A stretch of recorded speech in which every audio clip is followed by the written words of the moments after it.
All right, here's a few news stories that I thought were interesting. This guy, I think in Canada, found out he bought a Tesla, and for some reason his battery did not last. The battery's supposed to last like 20 or 25 years, but his battery failed within 8 years because another component of the engine was dripping water on it, making it rust. And if your battery fails on a Tesla, you are locked out of the Tesla and you can't even get in. And you have to pay $20,000 to get a new battery. A couple other people have discovered this too, and become very, very upset. And so he says he'd never buy another Tesla. That is that is certainly something one should be aware of. uh, anyway, and apparently the warranty doesn't go on, so he's not covered by the warranty. So that's Tesla. Here's a theory I heard from an IP lawyer: when Musk loses, in order to pay, he may just say no. Delaware is used to handling corporations, not people. Delaware may not have a way to enforce. Well, I don't know anything personally about it, but I've certainly heard the opposite from the people I listen to on podcasts and such. They say that the law is really ironclad. We will see.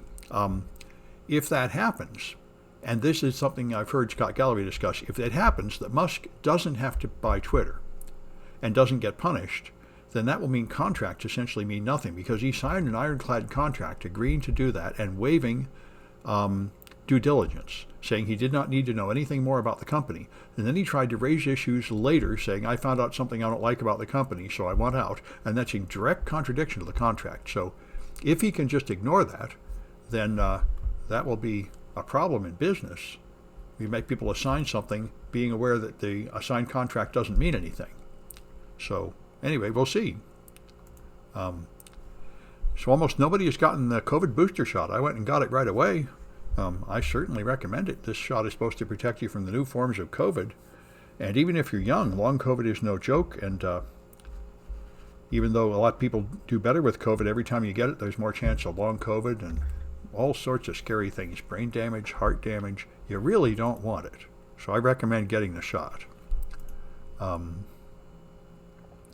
This is amazing. A woman in Iran was arrested by the morality police for not wearing a headscarf, and they killed her. And so women all over Iran are boldly filming videos of going around without their headscarf, saying we need freedom, and every one of these women knows that they're risking being murdered by the morality police.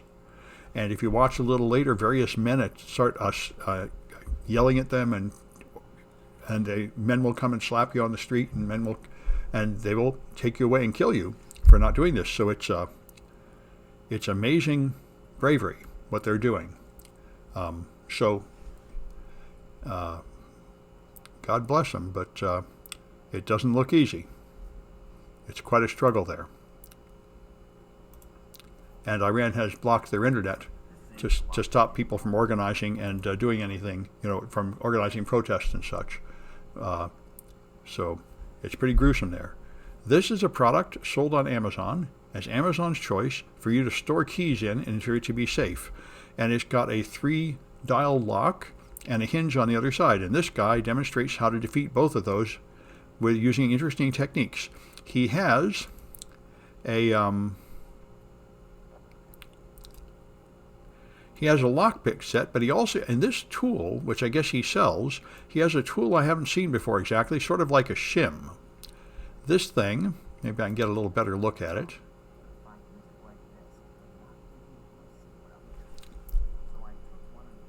There.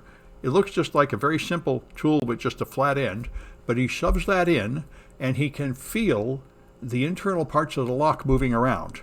And with that, he can tell where to stop. So he just feels, while turning it, inside there for something he can feel that tells him when it hits the right spot. So with that, he can do that to each wheel in turn and totally get in. So it totally defeats the lock. And of course, for the hinge, it has the same vulnerability everybody has always heard of. The famous vulnerability all my life, you can just take the pin out. They left the pin exposed. So you just take any piece of wire and shove the pin out. And then you can get in. So, his point is that this is a pretty miserable device. It doesn't make you very secure at all. Of course, it's of zero value because, the lock on your front door is pretty much crap too. I mean, my students all learn how to pick that in about half an hour with practice. An $11 lock you buy at Home Depot is also a very weak defense measure, but it will stop some attackers. But anyway, it's definitely very nice. Yeah, very nice to see a good pen test on that physical security of that object. The AI is making incredible leaps forward. I'm still floored by the fact that they can predict protein foldings and even predict medical consequences with computer simulation now. When I was in this field 30 years ago, we thought that stuff was science fiction. Hundreds of years in the future, we'd never get there. And here we are. AI is doing incredible stuff.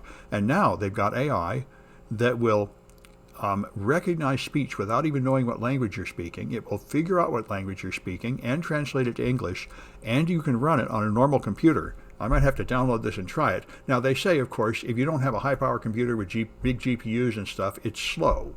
So you have to take a recording of speech and let it chew for a while, but that's not too bad. Maybe I'll try to make a project out of this. This is amazing. So they just trained it on a whole bunch of recorded audio data and matching transcripts, finding on the web a bunch of data to learn on, and now it can translate everything into English. So that sounds great. And the person who hacked into Rockstar is apparently also the person who hacked into Uber, associated with Lapsus, which is a very prolific hacking gang that's hacked all sort of places, and typically using very low-tech, simple social engineering techniques, like buying passwords from people and things like that. And they apparently got in here, and I think they just used phishing or something or to get in the first account, and then they just found administrator credentials stored on a share that account could reach. So anyway, and apparently it is again a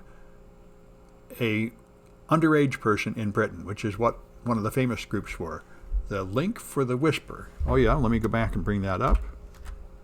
The Whisper. Good. Yep.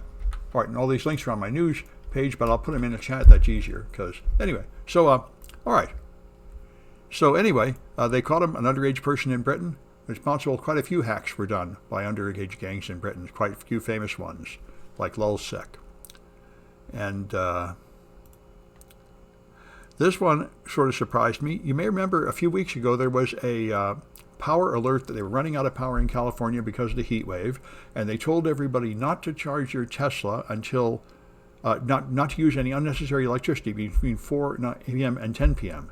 Now it has turned out that people charging their Tesla at night is the wrong thing to do, because so much of the California grid is solar. There is much more power in the daytime than there is at night. So they say, in fact, people need to charge their electric cars during the day. At night is when there's a shortage of power. So that's interesting.